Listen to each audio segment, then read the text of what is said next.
नेता। नगर निगम के चुनाव पास आने वाले थे। पूरे कानपुर शहर में टिकट को लेकर मारामारी शुरू थी, लेकिन सबसे ज्यादा चर्चा में वार्ड नंबर 40 की सीट थी।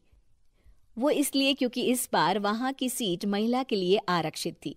अब सवाल ये था कि चुनाव लड़ेगा कौन। इससे पहले ठाकुर साहब वहां से पार्षद थे और इस बार उन्होंने अपनी पत्नी सीमा ठाकुर को टिकट दिलवाई और ठाकुर साहब की शान के कारण सीमा जी ने 20,000 वोटों से चुनाव जीत लिया। अरे बधाई हो सीमा भाभी, अब तो आप वार्ड की पार्षद बन गई हैं। अब तो हमारे काम आप ही करवाएंगी। अरे ये तो सिर्फ नाम की पार्षद बनी है, वो तो महिला सीट आ गई, वरना पार्षद तो मुझे ही बनना था। अब भले ही चेहरा इसका होगा, लेकिन पावर तो मेरी ही होगी। अरे वाह भाई साहब, क्या दिमाग लगाया है आपने भी। आइए आप लोग, खाना लगा दिया है सबके लिए। सीमा जी पार्षद बन चुकी थीं, फिर भी उनकी एक ना चलती। सारे काम ठाकुर साहब खुद ही संभाल लेते और जहां जरूरत पड़ती वहां सीमा जी का अंगूठा लगवा लेते। सीमा जी ज्यादा पढ़ी लिखी भी नहीं थी। एक दिन ठाकुर साहब और सीमा एक प्रोग्राम में जाते हैं। अरे ठाकुर साहब, आप आ गए। ओहो, पार्षद मैडम भी आ गई हैं। स्वागत है आप दोनों का। लगता है हमारे पार्षद फंड का सही इस्तेमाल हो रहा है। चलिए अब उद्घाटन करते हैं। ये लीजिए ठाकुर साहब कैची, आप ही सबसे पहले प्रवेश कीजिए। सब लोग आगे निकल जाते हैं और सीमा जी पार्षद होने के बावजूद भी पीछे खड़ी रह जाती हैं। वो देखती हैं कि वेलकम बोर्ड पर उनका नाम है, लेकिन महिला होने के कारण कोई उनका सम्मान नहीं कर रहा। अगले दिन एक आदमी उनके घर आता है। अरे ठाकुर साहब नमस्कार। कल ना हम नोटिस किए कि हमारा घर तो अवैध है और नगर निगम वाले उसे तोड़ने आ रहे हैं। अरे कुछ कीजिए ना ठाकुर साहब।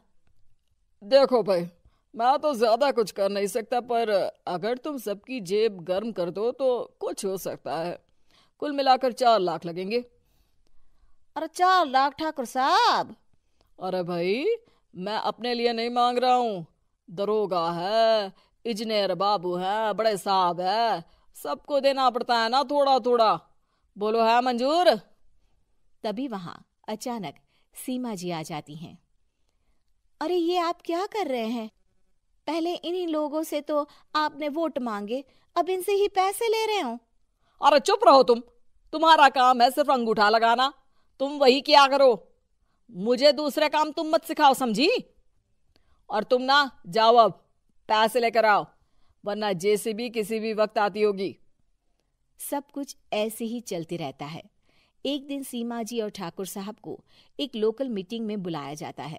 वहां पर कई और अधिकारी लोग भी मौजूद रहते हैं। अब मैं चाहूंगा कि ठाकुर साहब हमारे बीच 2 शब्द कहें।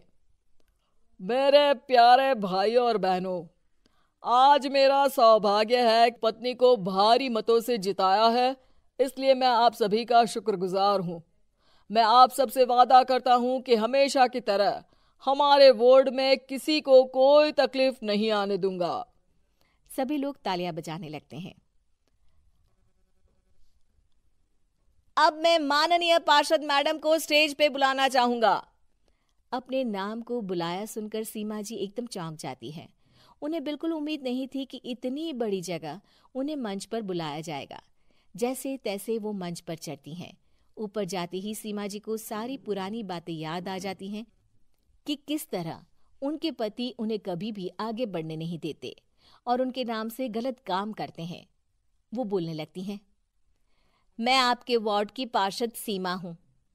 आप में से बहुत कम लोग ही मुझे जानते होंगे, क्योंकि इससे पहले मुझे कभी ऐसा मौका ही नहीं मिला। सारे मौके मेरे पार्षद पति यानी आपके ठाकुर साहब ही लेते रहे, लेकिन आज ये मौका मुझे मिला है तो मैं इसे ऐसे ही नहीं जाने दूंगी। मैं आपको ये बताना चाहती हूँ कि आपके ठाकुर साहब मेरे नाम की आड़ में गैर कानूनी काम करते हैं, जिस पर अंगूठों के निशान मेरे होते थे। इसीलिए मैं अपनी गलती मानती हूँ और आज अपने पद से इस्तीफा देती हूँ, ताकि आगे से कोई गलत काम ना हो पाए। अब फैसला आप सबके हाथ में है कि आप हमें क्या सजा देना चाहते हैं। सीमा जी की बातें सुनकर ठाकुर साहब के चेहरे का रंग उड़ जाता है और वो शर्म से मुंह नीचा करके वहां से चले जाते हैं और पद से इस्तीफा देकर ही सही